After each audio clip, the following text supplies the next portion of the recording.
আসসালামু আলাইকুম, আশা করি সবাই ভালো আছে। আমরা আজকে চলে আসলাম কুয়াকাটায়।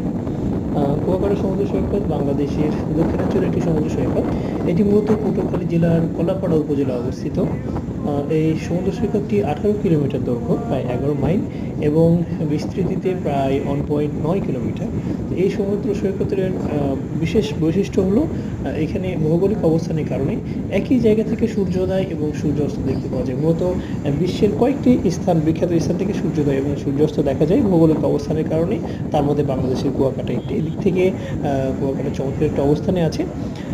তো কুয়াকাটা মূলত একটি উপজেলা, এবং উপজেলা এটি মূলত একটি পৌরসভার অন্তর্গত একটা শহর। ছোট্ট একটা শহর, বাট এখন আস্তে আস্তে বড় হচ্ছে। বাংলাদেশের অনেক বিখ্যাত স্থান হলো এই স্থানটি। আগে যাতায়াত বেশ কঠিন ছিল। বেশ কঠিন থাকার কারণে মানুষ সহজে এখানে আসতে পারতো না। অনেকগুলো ব্রিজ পার হয়ে তারপর আসতে হতো, অনেক সময় লেগে যেত। তো পদ্মা সেতু হওয়ার পর থেকে একদম সরাসরি ঢাকা থেকে খুব সহজে চলে আসা যায়।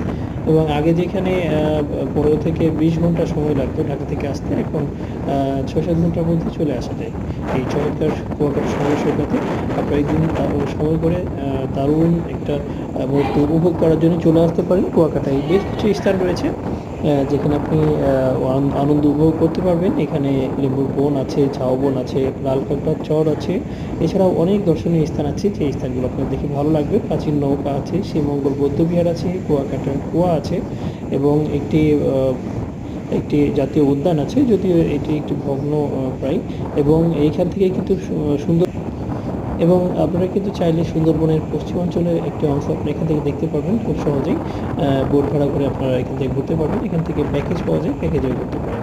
আশা করি আপনাদের এই ভিডিওটি কাজে লাগবে।